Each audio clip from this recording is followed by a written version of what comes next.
Hello my viewers, welcome back to the channel. But if you're tired, you know what this video is about. We're discussing AEW Dynamite. Very crazy show today. We've seen Will Nightingale defend her title successfully in a four-way match. She defended her title against Marina, Megan Bain, and Mina. Like that, she rolled Mina up and retained the championship title.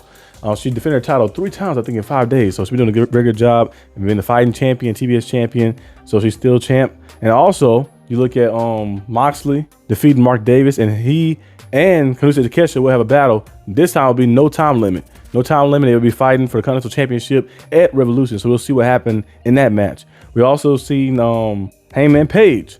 That was one of the main things that happened tonight too. Hangman Page and MJF had their promo battle, and Hangman Page put a stipulation and said that if he cannot defeat MJF at Revolution, he said he will not ever, he said as long as he lives, ever compete for the men's AEW World Championship ever again. So him putting that stipulation in there, I don't think he's gonna win. I think MJF's gonna retain, but he already been champion twice, so I don't know if he like won the championship anymore. I know there's many other titles that he haven't won yet. He haven't won an international title. He haven't won a continental title before. So other titles as well that he can win, but that's the craziest thing to put in there. I remember Cody Rhodes did that last time when he said if he lost, he couldn't compete ever again. I feel like you put yourselves in the bind when you do that a little bit. Like this dude, you can't compete for the world title while MJF's champion. Do it like that. Don't do it where you can never compete ever again. That right there just messing with things up. So we'll see if that stipulation stays or what happens. But the main event was very, very crazy. Kenny Omega versus Swerve for the first time ever.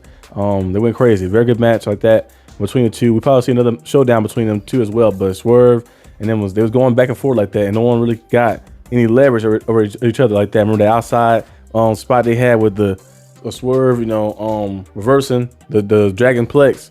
Like that, landing on his feet and then hitting Kenny Omega with a suplex outside the ring, getting back in the ring, and Kenny Omega getting back in the match. And then, Swerve kind of pulled a okie doke a little bit like that. He pulled the referee in there. He pulled Ref Aubrey in there, and she got knocked out. Got hit with a V trigger directly to the back. Like that, she was out like that. Then you see Kenny Omega and Swerve.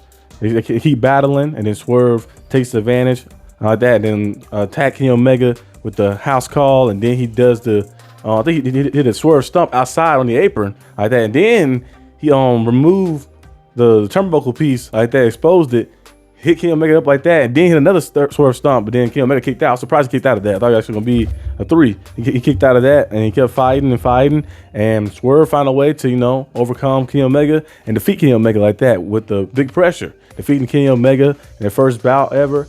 I don't know if they're gonna fight at Revolution. I know they said Kenny Omega got some type of date. He got a booking with Camcom like that, some Street Fighter event that they had him booked there. So I don't know if he's gonna be a Revolution or not. But him and Swerve are gonna definitely run this back probably. Because after the match, Swerve, maybe that's the way they kind of write him off a little bit. Because Swerve killed him after the match. It seemed like it. And after the match, it wasn't enough. He beat him up a little bit extra. He had the chain. Kenny Omega said he didn't feel like he was the most dangerous man in AEW. He said, "I'm gonna show you." Put the chain around his neck, threw him over the ropes, was choking him out. And then got the steps and hit him with an inverter breaker. Inverter breaker through the announce table. I know that one had to hurt. Inverter breaker through the announce table. Hit him with that move, and that laid Kenny Omega out. And Kenny Omega is probably gonna be done for at least a few weeks. So Swerve showed, that he's still dangerous like that. He still got that edge to him. We seen what he did to Hangman Adam Page. We seen what Hangman Page did to him as well like that. But we seen when he get to that state where he can go out there and do like that to people. So. Yeah, so Swerve defeat Kenny Omega. We'll see what it kind of leads to. MJF was watching the match. They had him at the backstage watching the match. He got a lot of different suitors. Andrade had a promo too. He said that he's still coming for that world title. He says his eye is still set on that. So yeah, a lot of people coming after the world championship. We've seen Will Ospreay. They're kind of building it up a little bit more and more. We'll see once he gets fully cleared to come out and return back to the ring. Thunder Rosa did get cleared and to come back. Supposed to have her first match on Collision. So we'll see how things kind of go. But that was a crazy main event. A pretty good show overall. I give it an 8 out of 10. 8 out of 10 show overall like that. Because the main event was very good. The other matches on the show was cool too as well. Hit the Young Bucks FTR segment.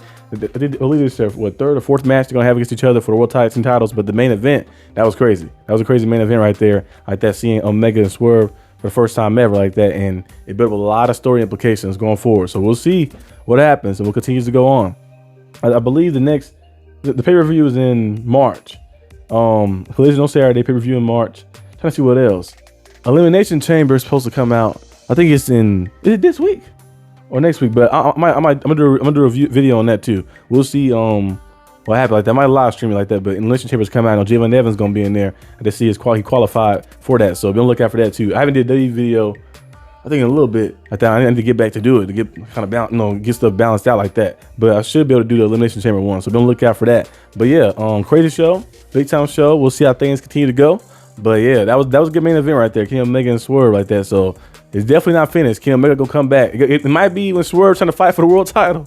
I think he might get an opportunity to fight for the world title. The Kenny Omega pop up and like say, hey, you try to take me out. So I got something for you. So we're gonna see them face each other again, and we're gonna see what happens like that. I never thought we'd see a Swerve. I knew we'd get a match events between the two because they both going for the title, but to see a feud between those two, it's actually a very good feud. It's gonna be a very good feud, I think. Kind of like remind me of like when Swerve went against Ospreay. That was a good feud as well. And never really finished that Swerve and Bobby Lashley thing. The Swerve and Bobby Lashley thing never finished that. So it was, and Kenny Omega and Bryan Danielson hit the one match. Remember they had it, the one match and done. But this one right here won't be a one and done type thing. I think the way that the match ended, of course, and everything went on, is going to be something that continues to go. So we'll see what goes on. But that's all I have. I'll see you guys next time on the channel. Peace out.